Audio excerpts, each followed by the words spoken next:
Jon Moxley says F Kevin Dunn. Plus, Charlotte Flair responds to backstage altercation rumours. And we have details on Daniel Bryan's WWE exit. It's all in the wrestling news right now. F Kevin Dunn. Not my words, the words of Jon Moxley in his new book. It's out this week. How is he saying that, Tom? That's a noise, isn't it? How is he saying that, Tom? What is the situation revolving around this comment from Dean Moxley? Well, in the book... Dean Moxley? Dean Moxley? You're thinking of John Ambrose. In the book, Jon Moxley talks about an altercation he had with Kevin Dunn. The two apologised, and it all got sorted, seemingly, until, following the apology, Kevin Dunn went to Vince McMahon and said, I don't think his apology was sufficient. What a little bitch. Another meeting was called with Vince, Dunn and Moxley, and Moxley apologised again.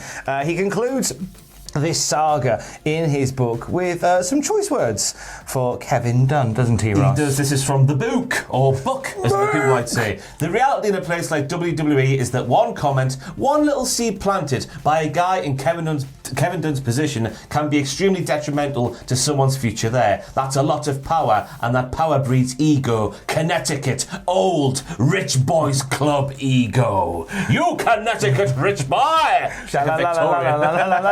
I've heard all kinds of stories about that guy messing with people's careers, but this isn't that kind of book. Suffice to say that dude is a F-bag. An F-bag. Maybe this is that kind of book. No, he's arguing with himself now, everybody. But for real, don't even get me started on ellipsis. No, ellipsis. This is not that kind of book. F Kevin Dunn.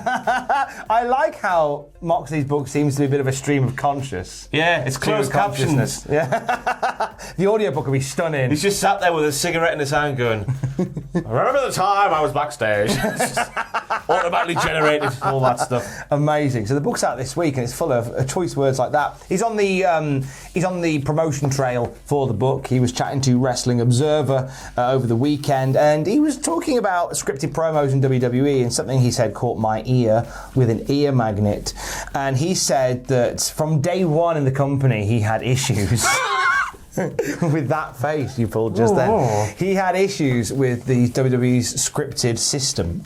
He recalled the first ever Shield promo on the Wrestling Observer and said, they hand us this script and I'm like, okay, we'll play with this. I've got these ideas of stuff I want to say and whatever. And they were like, no, this is what you are saying. I'm like, yeah, but I was thinking about this and whatever. And then it got a bit awkward. People started looking at each other, writers and Heyman, who was there because he was working with us at the time. Hunter then came in and it was awkward. It was made very clear to us that, oh no, this is what you are saying.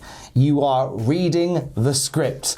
And I remember feeling this effing feeling in my gut. Oh no, I've made a terrible mistake. Oh my God, Kevin. My favourite part of wrestling is coming up with promos and just talking and saying the truth and relating it to a situation. It's so much fun. It's so artistically pleasing. I love that S. I love doing promos. The script was S, but I'd made it pretty good. I actually got really, really effing good at being a WWE superstar and taking, here's your script, it's 8 minutes, maybe 10, and making it perfect and nailing all the beats, getting all the hits in. I got really good at all that S, but that's not what I wanted to do. He did get very, very effing good at being a WWE superstar. That is the line of the thing there. The line of the thing is I got really effing good at being a WWE superstar, because that... Being a WWE superstar is a weird thing, because I'm sure you've heard so many times on Desert Island Graps. I've heard it on Straight to Hell. Aiden English springs to mind from that Straight to Hell episode where he says he was told a couple of days before a SmackDown episode, hey, you there with your singing voice, go and learn the Bulgarian national anthem off by heart in Bulgarian and then sing it on international broadcast television with one take. And that's like being a WWE superstar, isn't it? You get a short period of time to pull off some magic, and we don't give them enough credit, do we, Tom? We really, really do not, and that's pretty common within everything, just with WWE. And also, you could do something like that, and then you might get to TV and they'll go, actually, we changed our mind. Yeah, and you've wasted all your bloody time. A lot of credit is deserved. And also, a lot of credit is deserved to one guy on the independent scene in Canada who has been unsigned for many years, until now, as Speedball Mike Bailey has a new home in Impact Wrestling. Ah, delighted. Get yourself on YouTube. I'm going to do something unprecedented here and plug the old company. That's a forbidden door that we bolted shut. I'm going back through Pro Wrestling World Cup, Speedball Bailey versus Will Ospreay. If you don't know who that man is there, the Speedball Bailey, go and watch that match because that is all kinds of, Tom, metaphorical wrestling. Would you say it's liquid wrestling? Liquid wrestling. Liquid from your wrestling. body. Scott D'Amore, the Impact executive, came out after Speedball Mike Bailey's match against Josh Alexander over the weekend at Destiny World Wrestling in Ontario, and he said that it's been years since Bailey was seen in the US, and now the US needs to see Bailey. He's had visa issues for like 5 years, and they all seem to be resolved because it was after his match with Josh Alexander that Scott D'Amore offered Mike Bailey an Impact Wrestling contract. He got in there first. He certainly did. Dibs on you. Dibs on you, mate. Bailey signed the contract on Josh Alexander's back, which is very nice. Like a Ring of Honor world title. A meaty world title. Very nice. Get in. I'm so happy that Mike Bailey's got himself a home. And the world is about to see how brilliant he is. He's just incredible. He's going to go other places as well. I don't think Impact's going to be the only place we'll see him. AE-Dub. It's a match made in heaven. Oh. We say about everybody. Yeah. But Bailey's got that work rate, hasn't he? That, you know what I mean? That work rate. Yes. more Mike Bailey on AEW and Impact Television. Obviously Impact for now, but then maybe to AEW. Maybe Mike Bailey in New Japan Strong. Yeah. Don't threaten me with a good time. Do not threaten me with a good time at all. Charlotte Flair has responded to some news regarding a backstage altercation. So this goes back to SmackDown just t'other week, where her and Becky Lynch had a segment that seemingly went off the rails. Yeah, Charlotte was like, no, I don't want to give you my title belt so you can pose with both of them because that'll make my reign seem weak. And then Adam Pacitti, who is of course a verified professional wrestling source on Twitter, he's got the blue tick and everything, he tweeted out something on the lines of Charlotte called Becky's mum a slag, and then Becky called Charlotte's mum a slag, and all hell ensued. It's confirmed there. Definitely Breaking confirmed. Charlotte Flair has kind of responded to the allegations of backstage misconduct, the backstage altercation rumours, with a GIF from Saturday Night Live. It's the sketch, the Garth and Kat sketch where they're dressed in Halloween costumes, they're singing Halloween songs, and the bit where they go, I heard a rumour, and it's that GIF, so it's just Charlotte Flair mocking the whole rumour thing. And then Charlotte Flair also offered up a GIF of herself doing a little wink.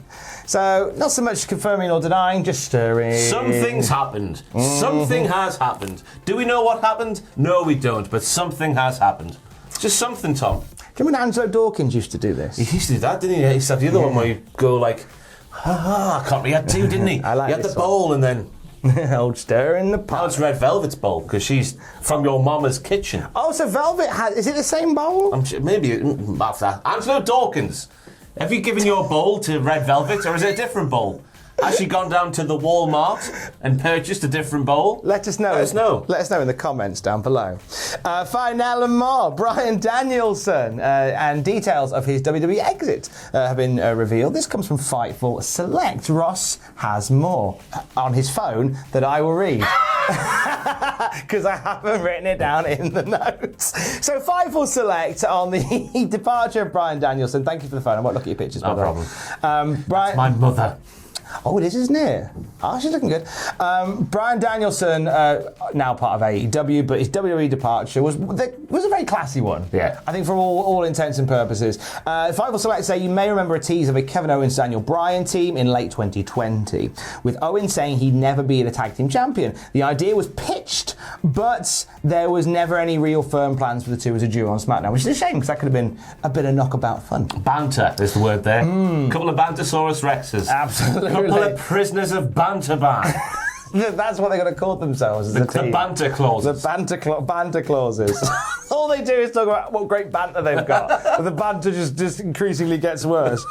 It's a known fact that the more you say how great your banter is, the worse your banter is. It's a fact. Danielson's addition to the Universal title match at WrestleMania was an audible, not planned as of the WWE Royal Rumble.